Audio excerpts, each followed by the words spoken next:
Vamos a la palabra de Dios. Le invito a que abra su Biblia en la epístola a los Gálatas, capítulo 2. Gálatas, capítulo 2. Parece que le falta U2, ¿verdad? Vamos a ver el día de hoy desde los versículos 1 hasta el versículo 10, aunque vamos a tomar como base los versículos 4 al 5. El título de esta enseñanza, que es el tema número 4 de la serie Gálatas, Libertad en Cristo, el título es Firmes en la verdad del Evangelio. Vamos a leer Gálatas capítulo 2, versículos 4 y 5. Dice así: y esto, a pesar de los falsos hermanos introducidos a escondidas, que entraban para espiar nuestra libertad que tenemos en Cristo Jesús, para reducirnos a esclavitud, a los cuales ni por un momento accedimos a someternos, para que la verdad del Evangelio permaneciese con vosotros. Esta epístola a los Gálatas nos recuerda que en Cristo hay libertad. ¿Puede decir eso? En Cristo hay libertad. Cristo se humanó, se hizo hombre, vino a esta tierra para liberar a los cautivos. Es lo que reveló el profeta Isaías en Isaías 61, muchos años antes de que Jesús naciera. Él dijo que el Mesías vendría para liberar a los cautivos. La obra de Cristo hizo posible la liberación de la cautividad del pecado a todo aquel que cree en Él. Y cuando hablo de la obra de Cristo, me refiero a todo lo que hizo Cristo mientras que estuvo en esta tierra, a todo, pero específicamente a su muerte, a su sepultura, a su resurrección. Y eso es esencialmente el Evangelio, o sea, las buenas nuevas que profetizó Isaías en Isaías 61:1, habló de su muerte, de su sepultura, de su resurrección. Y eso es lo que Pablo está defendiendo en esta epístola, está defendiendo el Evangelio. Los Gálatas estaban siendo o siguiendo un supuesto evangelio que en realidad los volvía a esclavizar. Y todo porque ellos trataban de librarse del sufrimiento, tratando de librarse del sufrimiento, tratando de librarse de ser los bichos raros, entre comillas. Ellos estaban volviendo a esclavizarse. Los versículos que vamos a observar hoy son parte de una sección en donde Pablo defiende su apostolado y defiende también el evangelio. Tanto su apostolado como el evangelio no eran algo que él había inventado. Pablo dijo: yo no fui llamado por hombres, no soy apóstol por hombres. Tampoco el evangelio que recibí fue un evangelio que recibí de hombres. No fue algo inventado, sino fue algo que Pablo recibió directamente de Dios a través de Jesucristo. Y a partir del versículo o capítulo 1, versículo 11 en adelante, comenzó Pablo a dar su testimonio. Cómo las personas alababan a Dios por la vida de Pablo, por la vida transformada del apóstol Pablo. Y es que, como vimos, el evangelio es poder de Dios para salvar, es poder de Dios para transformar a las personas. Si las personas ven en nosotros un cambio, en nosotros quienes decimos haber creído en Cristo, si ven en nosotros un cambio, eso va a abrir la puerta para que ellos deseen oír el evangelio. Y quiero aclarar, no es que nuestras vidas transformadas salvan a las personas. No es así. Nuestras vidas transformadas, y cuando nosotros vivimos en conformidad al Evangelio y a Cristo, lo que hace es que provocan las personas que glorifiquen a Dios y que se interesen para que entonces oigan el Evangelio y entonces sean salvas. Al mismo tiempo que Pablo daba su testimonio, estaba derribando una acusación, la acusación de que él mismo había malinterpretado el mensaje que predicaban los apóstoles. Y esto lo está haciendo Pablo durante esta defensa. Y ahora en el capítulo 2, nos va a mostrar cómo el evangelio que salva, el evangelio que transforma, también une a las personas como una sola familia. Antes de Jesús ir a la cruz, de hecho, en Juan capítulo 17, si quieres ir buscando Juan capítulo 17, es un capítulo en donde vemos nosotros una oración de Jesús. O sea, en Mateo, en los evangelios, Jesús enseñó a orar a sus discípulos. En el Sermón de la Montaña les dijo: enséñanos a orar, le dijeron los discípulos, y él les dijo: cuando oren, oren así. Y les dio, un bosquejo de cómo podemos orar.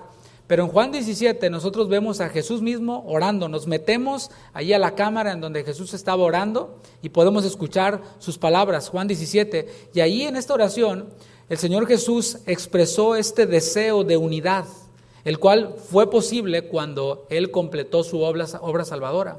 Juan 17, 21, si vas conmigo, Juan capítulo 17, versículo 21. Dice así: para que todos sean uno, está hablando de sus discípulos, está orando por sus discípulos. No tengo tiempo de leer todo el capítulo, pero te pongo en contexto. Jesús está orando por sus discípulos y dice, para que todos sean uno. ¿Cómo? ¿Cómo se les ocurra? No, fíjate bien. Como tú, oh Padre, en mí y yo en ti, que también ellos sean uno en nosotros, para que el mundo crea que tú me enviaste. La gloria que me diste, yo les he dado para que sean uno, así como nosotros somos uno. Yo en ellos y tú en mí, para que sean perfectos en unidad. Para que el mundo conozca que tú me enviaste y que los has amado a ellos como también a mí me has amado. Fíjate cómo es un deseo de Jesús. Es de hecho el propósito de Jesús. Su oración y hacia lo que Él se movió tenía que ver con la unidad de sus discípulos. Y es que el Evangelio es poder de Dios también para unir a los que han creído. Es poder de Dios para transformar a los que han creído y es poder de Dios para unir a aquellos quienes han sido transformados.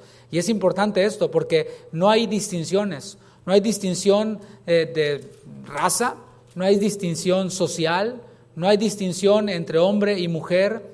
Es decir, nosotros vemos por orden que Dios delega autoridad al varón y la mujer se sujeta al varón, pero ambos están sujetos a Cristo y unos a otros están sujetos. No es que haya más valor en el hombre, no, simplemente hay más responsabilidad. ¿Amén, varones? Y alguien gritó amén antes de que acabara, ¿verdad? Hay mayor responsabilidad, pero no es que los hombres valen más que las mujeres. Y esto el Señor lo vino a desplegar a través de su obra salvífica, que el Evangelio une sin importar la clase social, la raza, el sexo.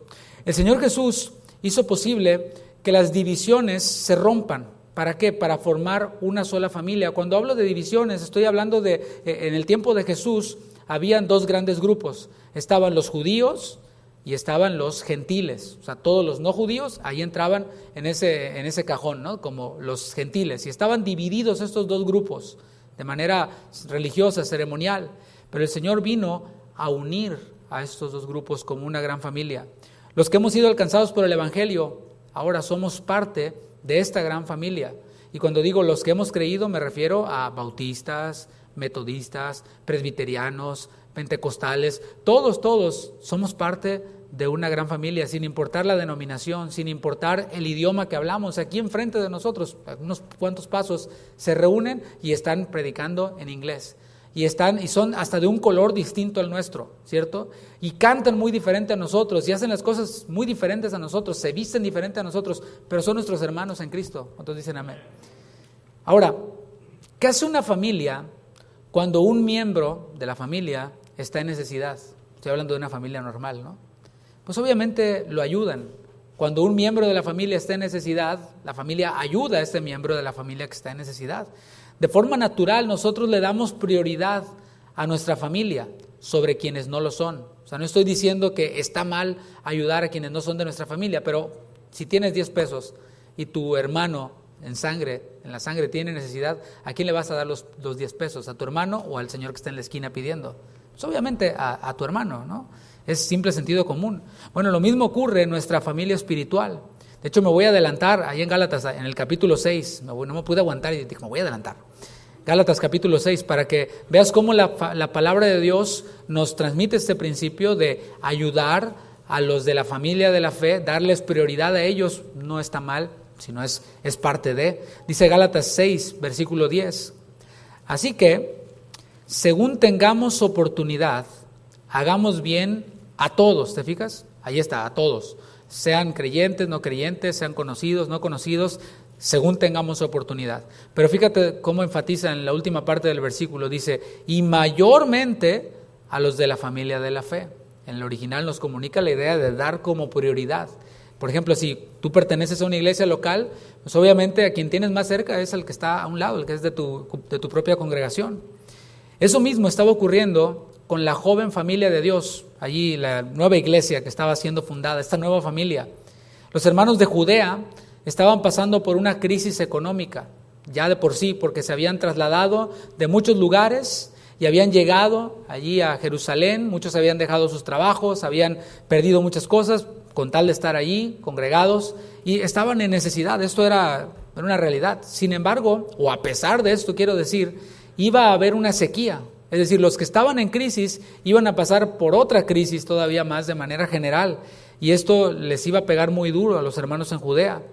Y esto el Señor se lo reveló a un profeta llamado Agabo. Ellos estaban ahí en una reunión, llegó este profeta procedente de Judea, llegó ahí a la iglesia en Antioquía, iglesia gentil, o del mundo gentil, y empezó ahí a dar una profecía diciendo que iba a venir una gran hambre a toda Judea. Así que, ¿qué fueron lo que hicieron ellos? Bueno, ayudaron. Hechos capítulo 11, versículo 27, vamos a ver este versículo, vamos a verlo ahí en la Escritura. Por cierto, ahí en Antioquía es en donde se les llamó por primera vez cristianos, a los cristianos. Ahí en Antioquía, en esta iglesia en la que estamos viendo, es en donde Pablo se congregó con Bernabé por un año y ellos enseñaban la palabra. Hechos 11, aquí aparece esto que te acabo de narrar. Hechos 11, 27.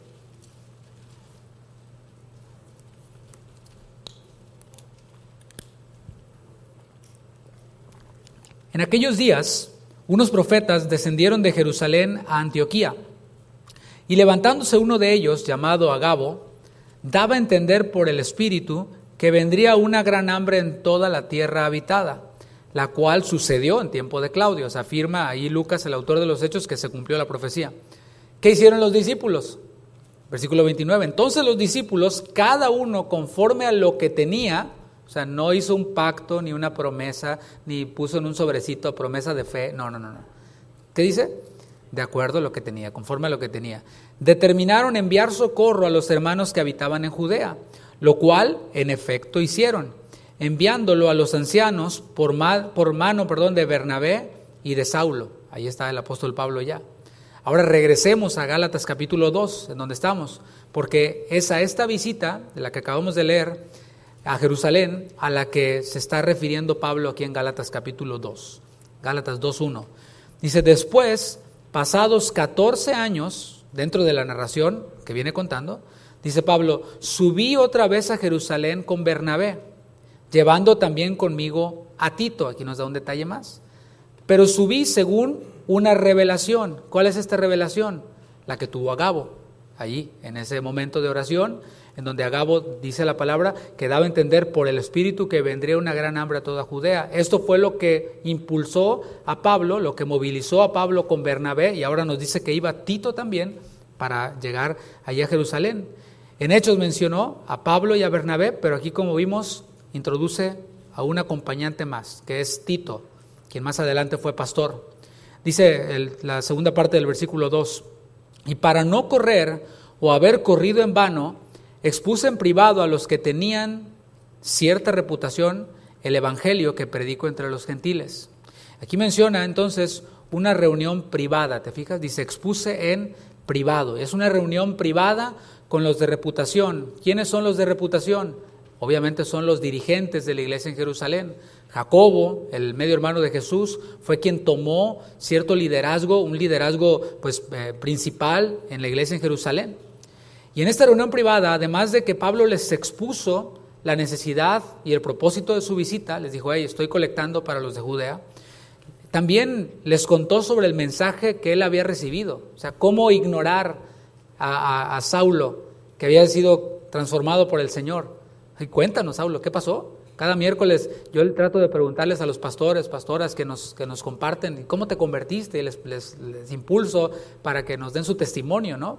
Eso nos edifica y nos bendice. Y aquí seguramente también ocurrió lo mismo, y Pablo les contó cómo se había encontrado con el Señor, y les contó también lo que había recibido del Señor allá en Arabia esos 3 años. Y es que cuando el evangelio está en nuestro corazón, sale por nuestra boca.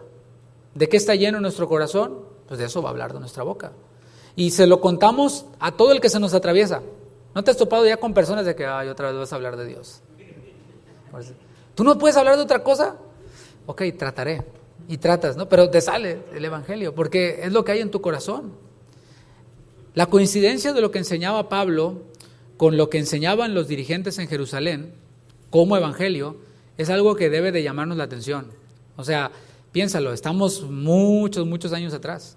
No había internet, no había, por supuesto, mensajería instantánea, no había ni teléfonos, no había nada. O sea, ahora pasa algo en Japón y de pronto ya acá en Estados Unidos ya está pasando lo mismo, ¿no? Están copiando a los de Japón o a lo que se ponga de moda, ¿no? Y lo podemos ver a mucha distancia y ocurriendo lo mismo y usándose la misma ropa o los mismos colores, las mismas modas, etcétera. Pero aquí no era así, estaban muy, muy lejos y podemos ver cómo coincidía el evangelio que predicaba Pablo con lo que los dirigentes en Jerusalén enseñaban. El mensaje, mis hermanos, ha sido siempre el mismo. Dios siempre ha hablado el mismo mensaje. ¿Cuántos dicen amén? Cuando sale alguien y dice, no, es que esta es la revelación, dices tú, o sea, en vez de decir amén, dices, espérame, o sea, entonces, a ver, después de ti, o sea, lo que me estás diciendo, no, perdón, después, sino antes de ti, que tienes la revelación, todos los miles de años, toda la gente se perdió. O sea, apenas empezó la verdad ahorita, qué tremendo, ¿no? De pronto sale gente, ¿no? Y dice, no, es que en la Reforma ahí nació el evangelio. No, espérate. Es que las 5 solas son el evangelio. Es que tal reformador dijo no sé qué y las doctrinas de la gracia y ese es el evangelio. Ok. Entonces de 1600 para atrás todos se perdieron. No, el evangelio no empezó en 1600. ¿Cuántos dicen amén? El evangelio pues lo proclamó el Señor Jesús hasta allá abajo, ¿no? El mensaje ha sido siempre el mismo a través de los tiempos. Y en todo lugar, el mismo evangelio aquí en Estados Unidos es el mismo evangelio en Chiapas, es el mismo evangelio en Japón, en Tokio, en España, en todos, es el mismo evangelio. ¿Cuál es este evangelio? Cristo murió, fue sepultado, resucitó. No hay un nuevo mensaje, no hay nada innovador. Conozco pastores que se aburren de hablar de que Cristo murió en la cruz, fue sepultado, resucitó y se aburren de eso y de pronto ya empiezan a predicar filosofías y cómo ser exitoso en las finanzas y cómo no patear a tu perro y cosas así, ¿no? En lugar del evangelio. Es que no hay otro mensaje. Si lo que Pablo enseñaba como evangelio entre los gentiles hubiera diferido de lo que los dirigentes en Jerusalén enseñaban como evangelio, entonces la carrera de Pablo hubiera sido en vano. Por eso dice, para no haber corrido en vano, para no correr en vano. O sea, si difiere, entonces Pablo hubiera dicho, ¿sabes qué? Yo me equivoqué. Pero no, coincidía, obviamente, porque era el mismo mensaje de Dios. A continuación, Pablo va a resaltar un detalle de esta visita que tiene que ver con el tema que está tratando. Versículo 3 de Gálatas 2.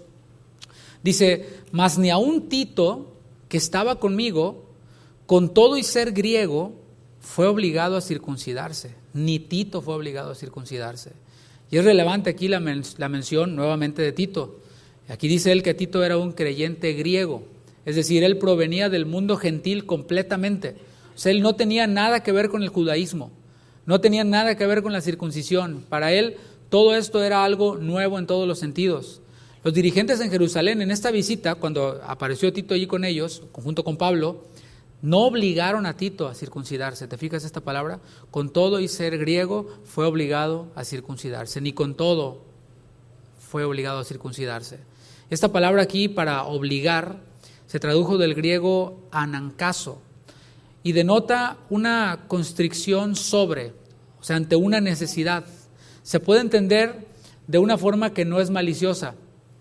Por ejemplo, vemos en los evangelios cómo el Señor Jesús obligó a sus discípulos a entrar en una barca, o sea, los obligó. O otro ejemplo más de nosotros, un padre obliga a sus hijos a comer vegetales, ¿sí o no? O sea, no le das taquis, ¿verdad? Todo el tiempo y cocas, Coca-Cola, ¿verdad? No. Un padre obliga a sus hijos y los tienes que obligar porque de entrada no les gustan. Son muy pocos los niños que les gusta el brócoli, les gusta la zanahoria, el tomate, la lechuga y ya varios niños están, te reprendo, ¿no? O sea, los padres los tenemos que obligar, o sea, en ese caso los estamos obligando a algo que es por su propio bien. Esta palabra también se puede entender de una forma maliciosa, es decir, tratar de obligar a alguien mediante amenazas, mediante la fuerza, mediante la persuasión. Y el uso que está dando Pablo aquí de esta palabra obligar tiene que ver con algo que no es malicioso. Es decir, si la circuncisión fuera necesaria para la salvación, los dirigentes en Jerusalén hubieran dicho, ¿y este brother griego, Tito, qué onda? No, pues es griego y él creyó en el evangelio. Si hubiera sido necesaria, los mismos dirigentes en Jerusalén le hubieran dicho a Tito, pásalo por allá para que le hagan la circuncisión. Y es que los creyentes, escucha esto, podemos obligar en ese sentido a los incrédulos para que se arrepientan. Y te lo pongo con una parábola que está ahí en Lucas 14, tú te la debes de saber. Es una parábola conocida como la parábola de la gran cena. Al final de la parábola dice, fuérzalos a entrar. O sea, no quiere decir que a punta de pistola los vas a obligar a que se conviertan. No. De lo que está hablando es de hacerles saber de su necesidad de salvación. De obligarlos, persuadirlos y mostrarles, es que vas al infierno. Es que estás muerto en tus delitos y pecados, necesitas arrepentirte. Eso es lo que Cristo hizo por ti. A eso se refiere con fuérzalos a entrar. Es hacerles saber de su necesidad de arrepentimiento para ser salvos. Ahora, los líderes en la iglesia, hablo de pastores, ancianos, cualquier persona que tenga alguna autoridad que le haya sido delegada, podemos obligar, pero en ese sentido positivo, o sea, convencer a otros de la necesidad que tienen de arrepentirse acerca de conductas que les pueden destruir. O sea, nosotros tenemos la obligación, no solamente podemos, sino tenemos la obligación de que cuando vemos a un hermano nuestro en pecado, a un miembro de la iglesia, ese que llenó su solicitud y puso toda su información ahí y dijo, yo quiero ser miembro, eso quiere decir que, pues si estás en pecado, nos estás dando la autorización para que vayamos y te digamos, brother, esto que estás haciendo es pecado y te va a llevar a la destrucción. No, yo no le hago daño a nadie, ese es mi pecado y no. Te está destruyendo y te va a destruir y necesitas dejarlo. ¿Para cuándo? O sea, eso es de alguna manera obligar, convencer a la otra persona. Es lo que dijo Jesús en Mateo 18. Si tu hermano peca, ve y repréndele estando tú y él solos. Y ese reprender, ¿qué tiene que ver? Con convencer. Tiene que ver con obligar, en el buen sentido, recalco, a que deje ese pecado. El propósito es que te oiga y que se convenza de que lo que está haciendo es pecado y se arrepienta. Pero este obligar al otro, este convencer al otro, nunca debe de ser con amenazas. Si no lo haces, te va a caer la maldición de quién sabe qué. No, tranquilo. Bájale 2 rayitas. Nunca debe de ser, mucho menos por medio de estrategias engañosas. O sea, ¿cómo vas a corregir a alguien por medio de la mentira? No tiene sentido, ¿verdad? Oye, me dijeron que esto y tratas de barajearla y empiezas a echar mentiras tratando de corregir al hermano. O sea, no se puede llegar a la verdad a través de la mentira. Y esto debemos de tenerlo bien en mente. Versículo 4. Y esto, a pesar de los falsos hermanos introducidos a escondidas, que entraban para espiar nuestra libertad que tenemos en Cristo Jesús, para reducirnos a esclavitud. Y aquí introduce a estos personajes vinculados a los que se refirió en el capítulo 1, versículo 7, como algunos que os perturban. ¿Te acuerdas que dijo en 1:7? Dijo, no es que haya otro evangelio, sino que hay algunos, no digo nombres, que los perturban, que los inquietan con otro evangelio. Y aquí los está vinculando, y ahora les llama de otra manera, ahora les llama falsos hermanos. Lo que dije al principio, ¿te acuerdas? Que el Señor nos unió en una gran familia, ahora utiliza esta palabra hermanos. Y estos de los que está hablando son falsos hermanos. Estos se introducían haciéndose pasar por cristianos. El objetivo de ellos, al introducirse ahí a la comunidad de creyentes en Galacia, no era para ser discipulados. Ellos no iban a la iglesia para ser edificados, para ser discipulados, para alabar a Dios, para adorar a Dios, no. Ellos iban a espiar, esa es la palabra que aparece ahí. La palabra espiar es la palabra katascopeo, que significa contemplar estrechamente. ¿Te imaginas? Los hermanos todos adorando a Dios, exponiendo la palabra, y estos falsos hermanos viendo, ¿no? Observando, ¿no? Investigar, pero fíjate, esta palabra katascopeo es investigar con el propósito de combatir. Es como cuando va el soldado y está estudiando al enemigo, ¿no? O es como cuando un boxeador, un buen boxeador, ¿qué es lo que hace? Estudia a su enemigo. Se fija, ve peleas del enemigo, ve cuántos rounds, en qué round da el knockout, y está viendo, está estudiando por dónde, cuál es su punto débil, por dónde llegarle, lee, investiga. Bueno, eso es más o menos la palabra katascopeo. Y esos intrusos veían, cómo funcionaban las iglesias en el mundo gentil. Empezaban a ver cómo funcionaban. Y ellos veían, oye, aquí no hay un llamado a la circuncisión. Ellos esperaban que al terminar la reunión dijeran, ¿cuántos quieren circuncidarse? Pásenle. Y ya luego les predicamos el evangelio, porque no pueden oír el evangelio si no han sido circuncidados, según estos mismos, ¿no? Así que veían, y como no veían que hubiera un llamado a la circuncisión, un llamado al cumplimiento de la ley ceremonial, con base en eso comenzaban su combate, comenzaban su pelea y trataban de obligar, pero aquí sí en el mal sentido, o sea, con amenazas, a circuncidarse. O sea, hay una manera de convencer, haciéndole ver a la persona que su pecado le va a llevar a la destrucción, y otra cosa es manipular por medio de amenazas para hacer las cosas como yo quiero. Y trataban de entonces obligarlos a circuncidarse. Supuestamente ellos decían que estaban respaldados por los de Jerusalén, y Pablo le llama a esto reducir esclavitud. Estos entran y espían para reducirlos a esclavitud. Y es que tratar de cumplir la ley para ser salvos es imposible. Es imposible tratar de cumplir la ley para ser salvos. No solo es imposible, sino además es inútil, según la palabra. Porque piénsalo, si bastara con cumplir la ley y alguien pudiera hacerlo, entonces, ¿para qué vino Cristo? No tendría sentido. O sea, Cristo hubiera dicho, no, pues ahí sálvense quien pueda. Échenle ganas. ¿Para qué iba a venir Cristo y se hubiera humillado? ¿Para qué se humilló haciéndose como uno de nosotros? No estimó el ser igual a Dios como cosa que aferrarse, estando en la condición de siervo, humillarse y morir y todo esto. ¿Para qué? Si nosotros podemos, pero no podemos. Por eso es que vino Cristo, y más adelante voy a explicar esto con más detalles. Vamos a ver cómo reaccionó Pablo ante estos intrusos. Versículo 5. A los cuales ni por un momento accedimos a someternos, para que la verdad del Evangelio permaneciese en vosotros. Pablo, aquí, en lo que estamos viendo, Pablo no les concedió autoridad, en lo más mínimo. Dice, ni por un momento accedimos a someternos. Y hay algo importante, es el mismo Pablo que en Efesios dice, someteos unos a otros. Es el mismo Pablo que dice a las casadas estén sujetas a sus maridos. Es el mismo Pablo que dice los siervos estén sujetos a sus amos, ¿sí? Y es que todos estamos llamados a someternos a nuestras autoridades terrenales. Por ejemplo, en la familia, como he mencionado, todos estamos llamados. Simplemente por ser esposa, sin importar si eres cristiana o no, ya estás llamada, porque así es por diseño, a someterte a tu esposo, aunque no digas amén. Los hijos a los padres y así. En el gobierno también estamos llamados a someternos. A lo mejor no te simpatiza mucho el presidente, bueno, pues qué mala onda. Pero la palabra sigue diciendo que nos sujetemos a los gobernantes, que oremos por ellos, que oremos por todos, mayormente por los que están en alguna posición de eminencia y en el gobierno. Eso sí, yo no estoy aquí para hablar de política, pero estoy diciendo lo que dice la palabra. Estamos llamados a someternos a nuestras autoridades en la iglesia, y eso incluye a los pastores. Hay para quienes es muy fácil someterse al pastor, a los líderes, está bien. Algunos al pastor nada más, para los líderes ya no. Bueno, eso está mal, por supuesto, ¿no?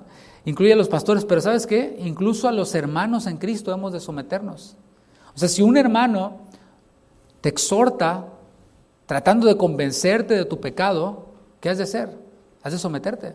O sea, si viene con la autoridad de la palabra y te dice, ¿sabes qué? Esto que estás haciendo es pecado, y viene con la autoridad de la palabra, no le hace que tú tengas 30 años de cristiano y él tenga 6 meses.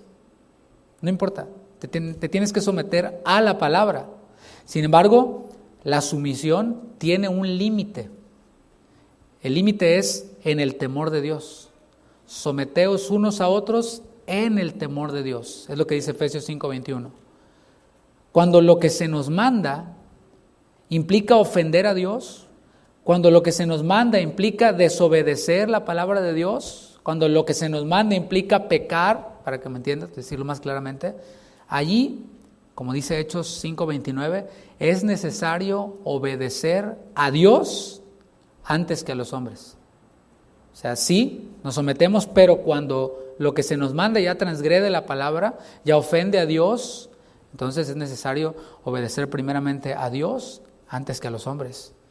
En este caso podemos ver que Pablo no dio su brazo a torcer. Él no había recibido eso de Cristo. O sea, lo que estas personas, intrusos, estaban tratando de hacer, estaban pidiendo y estaban exigiendo que se hiciera, eso no lo había recibido Pablo de Cristo. Por eso es que no dio su brazo a torcer. Por eso fue que automáticamente lo que estas personas pedían debía de ser descartado. Espero esté comunicando esta idea claramente. Además de que Pablo contaba con el respaldo de los dirigentes en Jerusalén. Por todos lados Pablo estaba protegido. Y no se estaba tratando aquí un asunto secundario. O sea, hay asuntos secundarios. Si vas conmigo a Romanos capítulo 14, ve conmigo a Romanos capítulo 14. Aquí podemos ver que hay ciertos asuntos que puedes ceder, podemos dar nuestro brazo a torcer. Y ahorita pongo algunos ejemplos. Dice Romanos 14, versículo 3, del 3 al 5.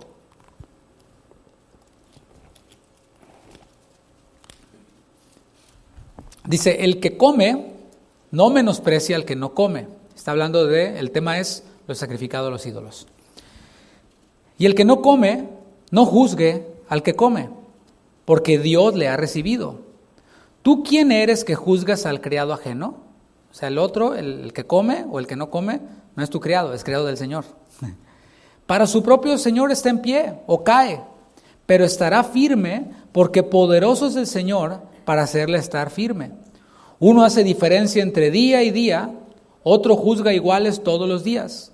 Cada uno esté plenamente convencido en su propia mente. ¿Te fijas de lo que habló? 3, 4 y 5 de Romanos 14. Habló de comida, habló de bebida, habló de los días, la separación de los días. En eso, mis hermanos, podemos ser flexibles. O sea, si a ti, por ejemplo, no te agrada celebrar Navidad, es tu convicción, sientes tropiezo, no te sientes bien, y la palabra dice que todo lo que no proviene de fe es pecado y sientes como culpa, ok, ahí te cabe el versículo 5. Si haces diferente entre día y día o no la haces, está bien, para el Señor no lo haces y no celebras, pero no te estás metiendo en todas las transmisiones que busques en Facebook que están celebrando Navidad en diciembre. Paganos, idólatras, no sé qué, adoradores del dios Sol. Ahí es en donde ya la regaste. Pero si tú dices, yo no lo voy a celebrar, o sea, no me gusta celebrar Navidad porque pues tengo que dar regalos y pues, qué flojera, ¿no? Y hay que gastar. Entonces, bueno, está bien, te guardas en tu casa, te duermes a las 8 ese día. Y mientras nosotros comemos pavo y romeritos y todo lo que comen ahí, ¿no?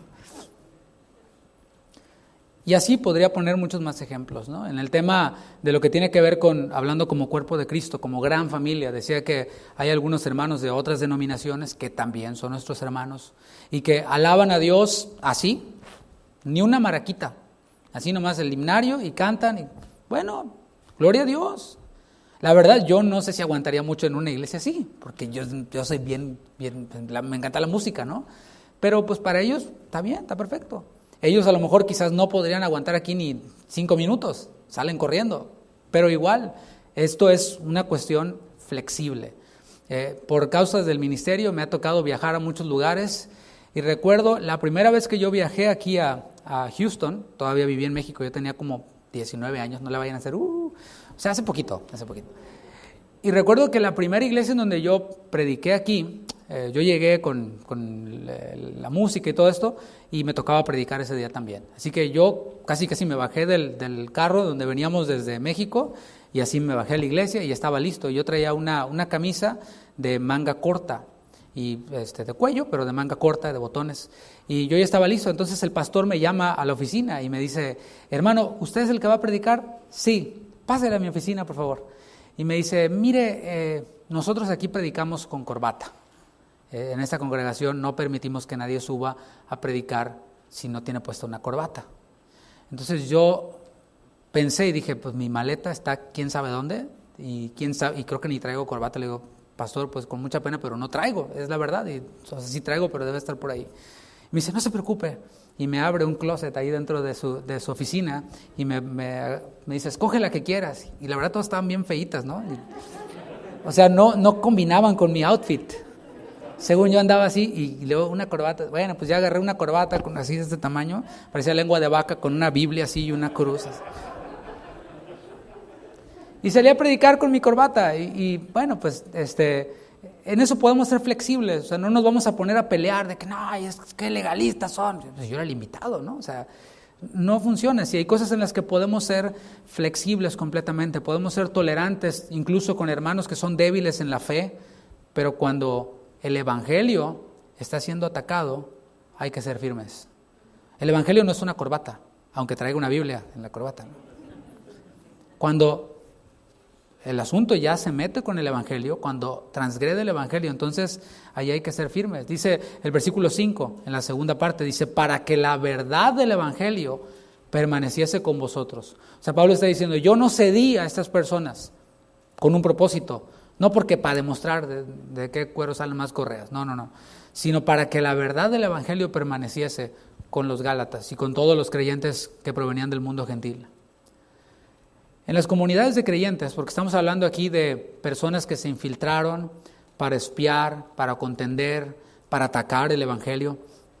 Bueno, en las comunidades de creyentes todos son bienvenidos. Hemos de decir esto porque quizás lo escuchan después o lo ven. Aquí todos son bienvenidos. Todos sin distinción. Si se van a portar bien, pues está bien. O sea, me refiero a portarse bien con que no estén destruyendo las sillas o pegándole con el picayelo a la bocina. Bueno, ahí sí, no dices esto, pues no. Todos son bienvenidos. Aún el más sucio pecador, todos son bienvenidos.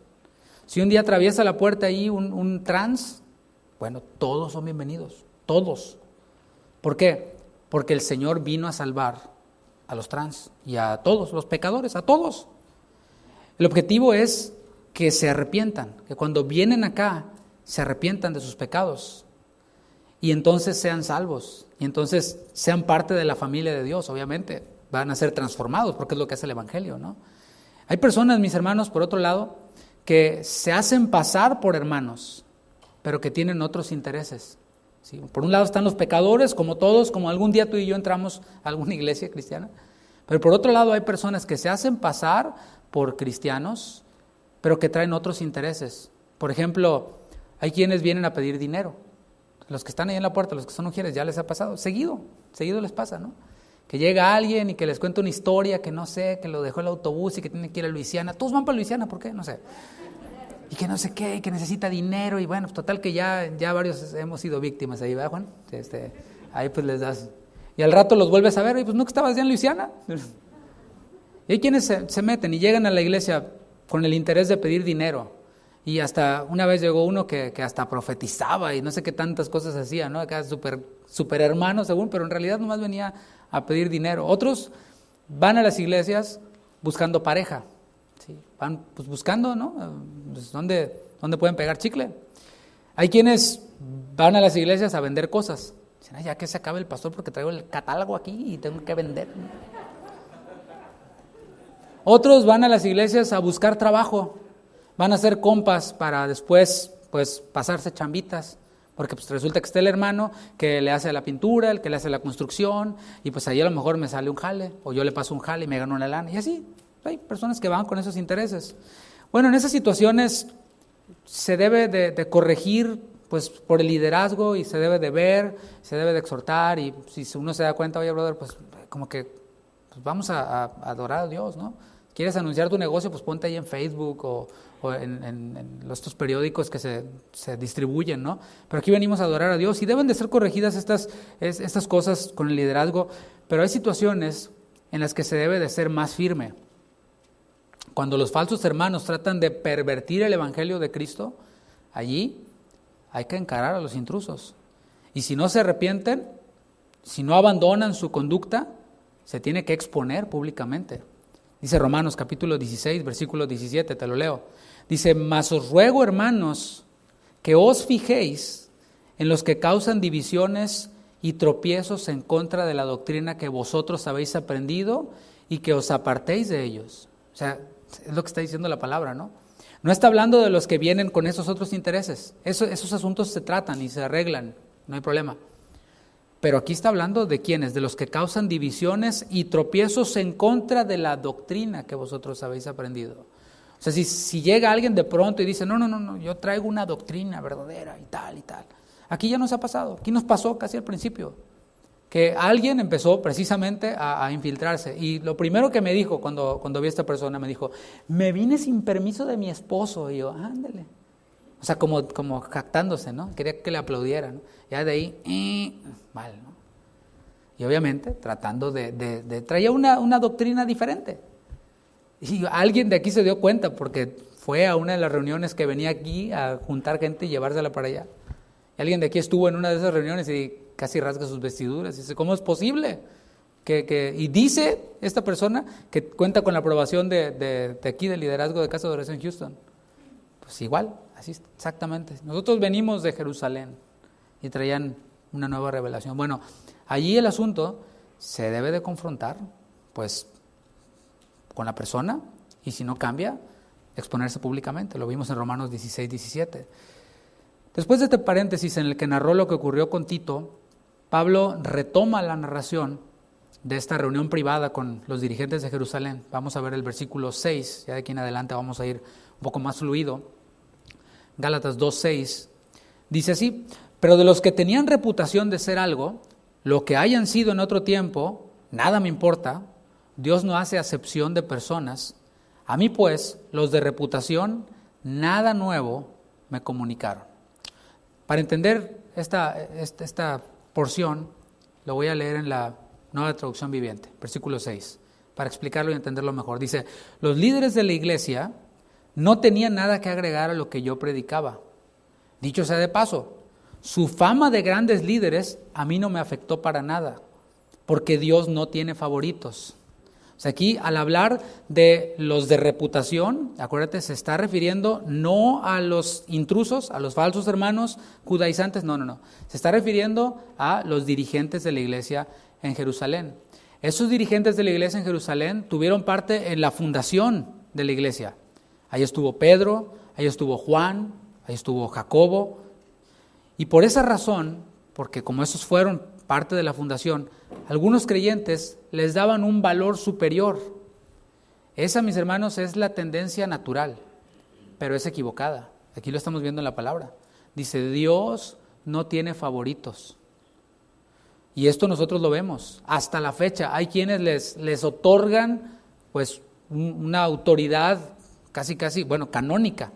O sea, a la misma altura de lo que dice la Escritura, a los que fundaron la iglesia. Entiéndase Pedro, entiéndase Juan.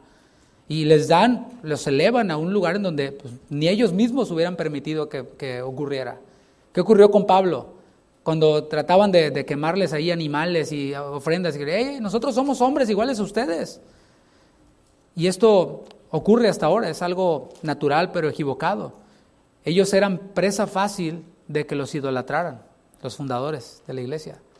Por ejemplo, imagínate Pedro, el que caminó sobre el mar. No, es lo máximo, Pedro. ¿Y tú? Caminas todo chueco, brother. Pero Pedro caminó sobre el mar. Él hizo esa declaración, tú eres el Cristo, el Hijo del Dios viviente. O Juan, ¿qué podemos decir de Juan? Quien cuidó de la madre de Jesús. Jesús le encargó a su mamá y le dijo, ahí te encargo a mi mamá. Así que mucho cuidado con idolatrar a los pastores. Es decir, se les debe de respetar, como enseña la palabra, se les debe de honrar, de tenerles doble honra, doble respeto, pero no al grado de ponerlos en un pedestal. Por esta razón, mis hermanos, de poner a los líderes, a los pastores en un pedestal, muchos caen en pecado. Esa es la razón, además de otras, ¿no? ¿Por qué? Porque se sienten como especiales. Hace poco escuchaba a un pastor hablando acerca de las caídas recientes de varios líderes, uno aquí en la ciudad. Y decía, creo que obviamente está el asunto del pecado, ¿no? De cuando el hombre de Dios baja la guardia en la comunión con Dios, pues todos nos volvemos vulnerables al pecado, ¿no? Nada más que se nota más cuando un hombre tiene autoridad de parte de Dios.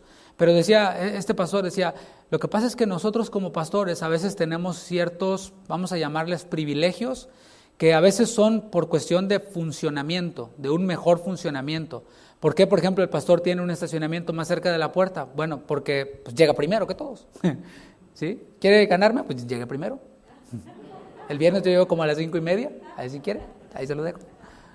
Pero además por otras cosas, ¿no? Porque a veces bajamos equipo, bajamos cosas y a veces tiene uno que salir de emergencia, qué sé yo, ¿no? Y eso es solo por poner un ejemplo. Pero a veces por funcionalidad tenemos ciertos, llamémosles privilegios, pero este pastor decía, ese aumento de privilegios, a veces, decía este pastor, nos puede llegar a pegar de tal manera que nos sintamos como por encima de los demás en cuanto a responsabilidades, en cuanto a santidad. Es decir, yo desde aquí predico un estándar moral y digo, es que no hay que hurtar, y es que Pero después yo digo, no, eso es para ustedes, yo me cocino aparte, yo me doy mis permisitos.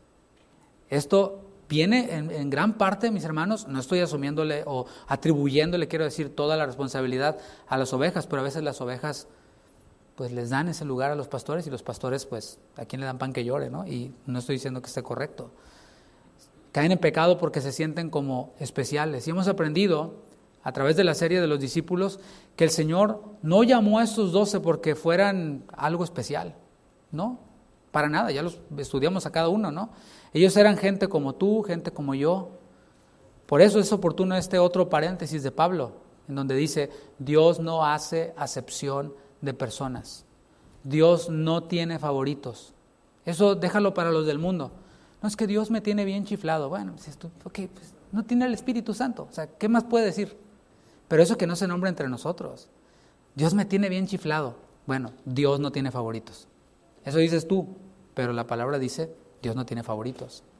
¿Por qué entonces soy bendecido por Dios? ¿O por qué? Algunas personas dicen, Dios me tiene bien chiflado porque hago lo que me da mi gana y Dios no me manda consecuencias. Bueno, ese es otro tema de otra enseñanza, pero no es porque seas el favorito de Dios. Dice la palabra que todo lo que el hombre sembrare, eso también segará. Y hay frutos que tardan mucho tiempo en salir, como el tamarindo que dura como 30 años. ¿Sí? O sea, dice la palabra también que Dios es amor, pero también es fuego consumidor. O sea, miren hermanos, también la ira de Dios, contemplemos eso, ¿no? O sea, dura cosas caer en manos de un Dios vivo. Y esto es lo que podemos ver, que Dios no tiene favoritos, Dios tiene hijos y todos valemos lo mismo para Él. Tanto el que se acaba de convertir la semana pasada, como el que es pastor, como el que es apóstol. Dios no tiene favoritos, y esto lo está diciendo Pablo aquí. Después de que Pablo les expuso lo que había recibido del Señor, estos otros apóstoles no tuvieron nada que añadir. Dijeron, así es, así va la cosa. Versículo 7. Antes, por el contrario, como vieron que me había sido encomendado el evangelio de la incircuncisión, o sea, para los gentiles, como a Pedro el de la circuncisión, o sea, para los judíos, pues el que actuó en Pedro para el apostolado de la circuncisión, actuó también en mí para con los gentiles. O sea, se decía que Pablo había aprendido mal de los dirigentes de Jerusalén. No, lo que enseña Pablo está mal, él lo entendió mal de los dirigentes en Jerusalén. Pero aquí, versículos 7 y 8, podemos ver que no solo no le enseñaron nada nuevo a Pablo, sino que además ellos fueron los que entendieron algo, ¿te fijas? Antes, por el contrario, dice, como vieron que me había sido encomendado el evangelio de la incircuncisión, como a Pedro el de la circuncisión. Ellos entendieron algo y dijeron, entonces tú fuiste llamado a predicar el evangelio a los gentiles. Y Pedro y nosotros fuimos llamados a predicar el evangelio a los judíos. Okay, ya está. A los que ya tenían la circuncisión en su cuerpo, a los judíos. Y ese llamado de predicar a los judíos le fue dado a Pedro del mismo Señor Jesús. En Juan 21, cuando Pedro fue restaurado, ¿te acuerdas? El Señor Jesús le dijo, Pedro, ¿me amas? ¿Y qué le dijo el Señor? Apacienta mis ovejas, las ovejas perdidas de la casa de Israel. O sea, le estaba delegando él, tú te vas a dedicar a predicar a los judíos. Eso fue lo que hizo Pedro. Y hasta ahora pudiera entenderse, según la narrativa, que hay como una cierta rivalidad entre los de reputación, como les llama Pablo, o sea, los dirigentes de la iglesia en Jerusalén, con Pablo, pero no fue así. Todo lo contrario, dice el versículo 9, y reconociendo la gracia que me había sido dada, Jacobo, medio hermano del Señor, Cefas, o sea Pedro, y Juan, que eran considerados como columnas, nos dieron a mí y a Bernabé la diestra, la mano, en señal de ¿qué? De compañerismo. No hubo pleito allí. O sea, no iban allí para demostrar, no, aquí nosotros somos los dirigentes y tú qué. No. Ellos dijeron, reconocieron en Pablo que lo que tenía lo había recibido de Dios, entendieron, él va a los gentiles, nosotros a los judíos, se dieron la mano y se organizaron.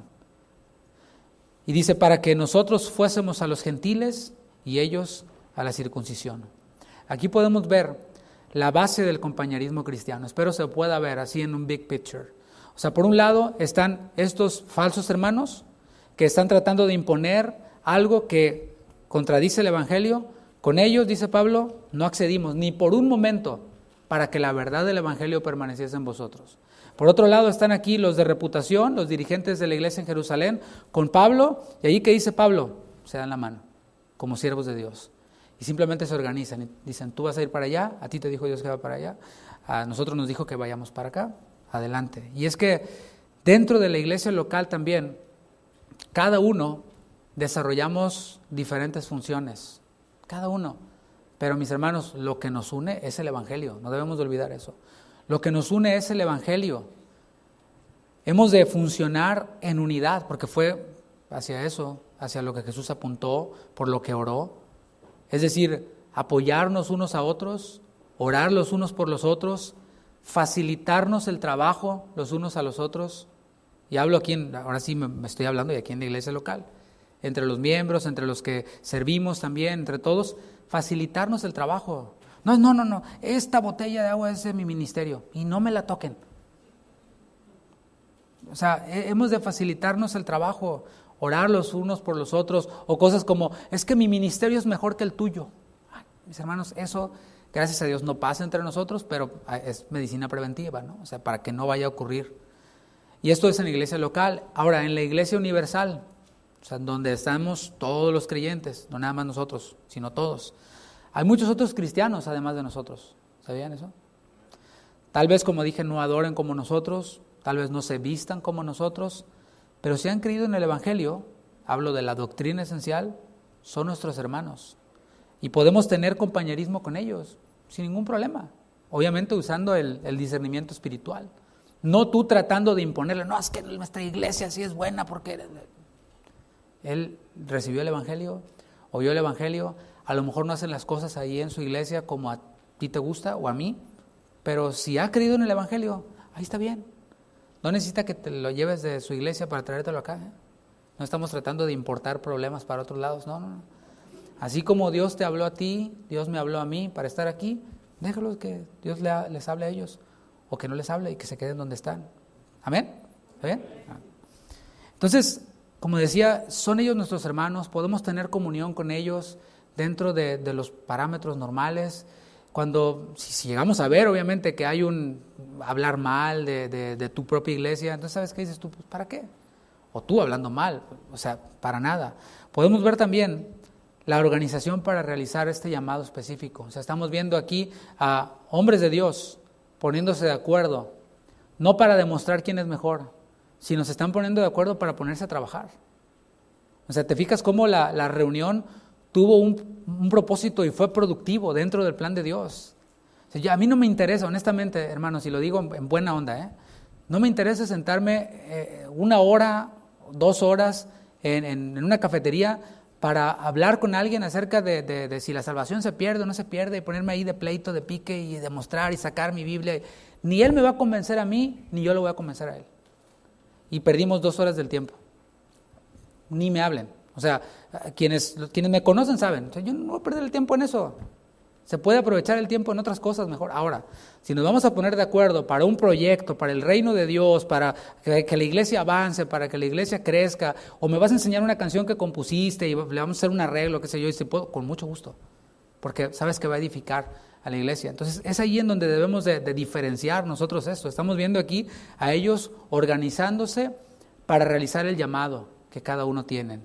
Pablo sabía, él tenía la certeza de que su llamado era predicar el Evangelio a los gentiles.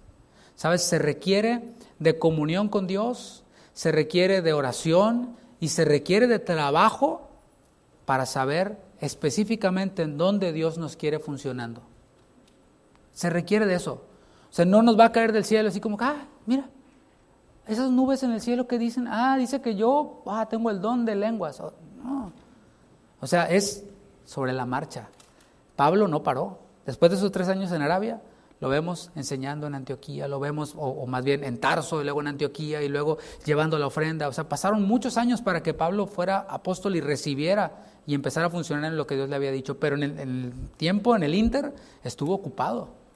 Ayer predicaba o enseñaba a Juan con los jóvenes y les platicaba de cómo él estuvo en algún momento sirviendo allá en el sonido. ¿No te lo imaginas, verdad que no? Pues ni él tampoco se imaginaba. Y, o sea, ayer estaba contando, o sea, yo lo estaba oyendo y estaba contando él las experiencias que pasó allá, ¿no? Yo no sabía, yo pensé que él estaba todo bien, siempre estaba sonriendo. Nunca le subía el volumen, pero pues siempre estaba. Pero de eso se trata. O sea, quienes estamos aquí, por la gracia de Dios estamos, pero también hemos enseñado a los niños. Algunos niños que están aquí fueron mis alumnos. Christopher, que estaba aquí, grandote ya, más alto que fue mi alumno. Con los niños, enseñando con niños, enseñando con jóvenes, limpiando, de todo. Siempre ocupado. O sea, obviamente hubo momentos en donde Dios me dijo, no, ahí no es. Y lo entendí perfectamente. Hasta que Dios nos acomodó. Pero el punto es no quedarnos congelados.